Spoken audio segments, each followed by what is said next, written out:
എറണാകുളം അങ്കമാലിയിലെ വിദ്യാർത്ഥി ജാസ്റ്റിയ ജോൺസന്റെ മരണത്തിനിടയാക്കിയ വാഹനാപകടത്തിൽ പ്രതി ഡോക്ടർ സിറിയക്ക് പിടിയിലായിട്ടുണ്ട്. വാഗമണിൽ നിന്നാണ് പ്രതിയെ പോലീസ് കസ്റ്റഡിയിലെടുത്തത്. സംഭവം നടന്ന 7ാം ദിവസമാണ് പ്രതി പിടിയിലാകുന്നത്. ആദ്യം ഒരു പ്രതികരണം.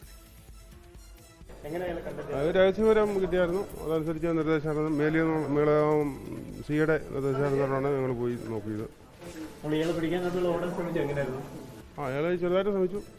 ആദ്യം ഓടാൻ പറ്റിയില്ല. അവിടെ നിന്ന് കിട്ടുന്നത് അത് അറിയത്തില്ല. അത് ക്വസ്റ്റ്യൻ ചെയ്താലേ അറിയത്തുള്ളൂ. ഓക്കെ. വിഷ്ണു സുരേഷ് കൊച്ചിയിൽ നിന്ന് വിവരങ്ങളുമായി ചെയ്ത്. വിഷ്ണു, ജീവന്റെ വില അറിയുന്ന, ജീവന്റെ തുടിപ്പറിയുന്ന ഡോക്ടറാണ് ഇത്തരത്തിൽ നിർത്താതെ പോയത്. അതും 7 ദിവസമായി ഒളിവിൽ തന്നെയാണ്. സഭ്രനായതുകൊണ്ട് പ്രതിയെ പിടികൂടുന്നില്ല എന്ന ആക്ഷേപവും ആരോപണവും ഒക്കെ ഈ പറഞ്ഞ ജാസ്റ്റിയുടെ സഹപാഠികളടക്കം പോലീസ് സ്റ്റേഷനിലെത്തി ഉയർത്തിയതാണ്.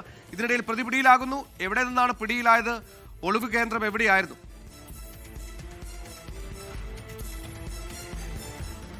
വാഗമണിലെ ഒരു റിസോർട്ടിലാണ് നിലവിൽ സിറിയക്ക് ഒളിവിൽ കഴിഞ്ഞിരുന്നത് എന്നാണ് പോലീസിൽ നിന്ന് ലഭ്യമാകുന്ന വിവരം. പോലീസിനെ കണ്ടതോടുകൂടി ഇയാൾ ഓടി രക്ഷപ്പെടാൻ ശ്രമിച്ചു. പക്ഷേ പോലീസ് വളരെ കൃത്യമായി തന്നെ ഇയാളെ പിടികൂടുകയായിരുന്നു. ഏകദേശം ഒരു 2 ദിവസമായി സിറിയക്ക് ഈ പറയുന്ന വാഗമണിലെ റിസോർട്ടിൽ ഉണ്ടായിരുന്നു എന്നാണ് ലഭ്യമാകുന്ന വിവരം. കഴിഞ്ഞ ദിവസങ്ങളിൽ കോട്ടയത്തും അതോടൊപ്പം തന്നെ ഏലപ്പാറ മുതലുള്ള മേഖലകൾ കേന്ദ്രീകരിച്ചും പോലീസിന്റെ ഒരു വിശദമായ പരിശോധന ഉണ്ടായിരുന്നു. തുടർന്ന് ഫോൺ ലൊക്കേഷൻ കേന്ദ്രീകരിച്ച് നടത്തിയ അന്വേഷണത്തിലാണ് അതോടൊപ്പം തന്നെ ഇയാളുടെ പിതാവിനെ ഇന്ന് പോലീസ് രാവിലെ കസ്റ്റഡിയിലെടുത്ത് ചോദ്യം ചെയ്തിരുന്നു. പിതാവിൽ നിന്നടക്കം വിവരങ്ങൾ ലഭിച്ചിരുന്നു. അങ്ങനെയാണ് വാഗമണിലെ റിസോർട്ട് സ്പോട്ട് ചെയ്യുകയും അങ്ങോട്ടേക്ക് പോലീസ് എത്തുകയും സിറിയക്കിനെ പിടികൂടുകയും ചെയ്തത്. 28-ാം തീയതി അപകടം കഴിഞ്ഞ് 7 ദിവസത്തിനിപ്പുറമാണ് സിറിയക്കിനെ പിടികൂടുന്നത്. എന്തുകൊണ്ട് സിറിയക്കിനെ പിടികൂടുന്നില്ല എന്ന ചോദ്യത്തിന് പോലീസിന്റെ ഭാഗത്ത് കൃത്യമായ ഉത്തരമുണ്ടായിരുന്നില്ല. വീഴ്ച സംഭവിച്ചിട്ടില്ല എന്നാണ് എസ്പിയും അതോടൊപ്പം തന്നെ ഡിവൈഎസ്പിയും ഒക്കെ ആവർത്തിച്ച് പറഞ്ഞത്. അപ്പോഴും സിറിയക്ക് പുറത്തുണ്ടാകുകയും സിറിയക്ക് മുൻകൂർ ജാമ്യാപേക്ഷ സമർപ്പിക്കുകയൊക്കെ ചെയ്തിരുന്നു. അതെല്ലാം ഈ പോലീസിന്റെ വീഴ്ചയായി കുടുംബം ഇന്നലെ ഉയർത്തി കാണിച്ചിരുന്നു. ആ ഘട്ടത്തിലാണ് വിമർശനം ശക്തമായ പശ്ചാത്തലത്തിൽ കുറച്ചുകൂടി കാര്യക്ഷമമായി പോലീസിന്റെ ഭാഗത്ത് പ്രത്യേക അന്വേഷണ സംഘം രൂപീകരിച്ച പരിശോധനകൾ നടത്തുകയും സിറിയക്കിനെ പിടികൂടാനുള്ള ഒരു നീക്കത്തിലേക്ക് എത്തുകയും അതിപ്പോൾ വിജയം കാണുകയും ചെയ്തത്. സിറിയക്കുമായുള്ള വാഹനം അവിടെ നിന്ന് അല്പസമയത്തിനകം തന്നെ അങ്കമാലി പോലീസ് സ്റ്റേഷനിലേക്ക് എത്തും. ഇയാളെ എന്തുകൊണ്ട് വാഹനം നിർത്താതെ പോയി എന്നുള്ളതാണ് പ്രധാനപ്പെട്ട ചോദ്യം.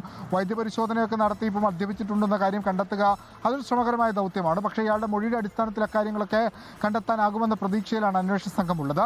ഒപ്പം കുടുംബം അന്വേഷണവുമായി ബന്ധപ്പെട്ട് ഉന്നയിച്ച ആക്ഷേപങ്ങൾ നിലനിൽക്കുന്നുണ്ട്.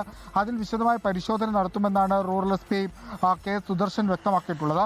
ഏതെങ്കിലും തരത്തിൽ വീഴ്ച സംഭവിച്ചിട്ടുണ്ടെങ്കിൽ അതിൽ നടപടി ഉണ്ടാകുമെന്നും നിലവിൽ എസ്പി വ്യക്തമാക്കുന്നു. ഏറ്റവും ഒടുവിൽ ഒരു 5 ദിവസത്തെ നിസ്സംഗതക്കൊടുവിൽ 6ാം ദിവസം പോലീസ് ആക്റ്റീവായി 7ാം ദിവസം പ്രതിയെ പിടികൂടി. അതാണ് ഈ അപകടവുമായി ബന്ധപ്പെട്ട് സംഭവിച്ചിട്ടുള്ളത്. സുഹൈൻ, എന്തായാലും ഇടിച്ചിട്ട് കടന്നുപോയിട്ട് ആ ദിവസം 7 ആകുന്നു. അതിനിടെ ഒടുവിലാണ് ഇപ്പോൾ പിടിയിലാകുന്നത്. രാവിലെ പ്രതിയുടെ പിതാവിനെ പിടികൂടിയിരുന്നു. ഇതിന് പിന്നാലെയാണ് ഒളിവ് കേന്ദ്രത്തിൽ നിന്ന് സിറിയക്ക് പുറത്തേക്ക് ഇറങ്ങിയത്. പോലീസ് അകത്താക്കിയത് ഉടൻ തന്നെ അങ്കമാലിയിലേക്ക് എത്തിക്കും. ആകെ കോലമൊക്കെ മാറി ഒളിവിൽ കഴിയുകയായിരുന്നു വാഗമണിലെ റിസോർട്ടിൽ നിന്നാണ് ലഭിക്കുന്ന വിവരങ്ങൾ.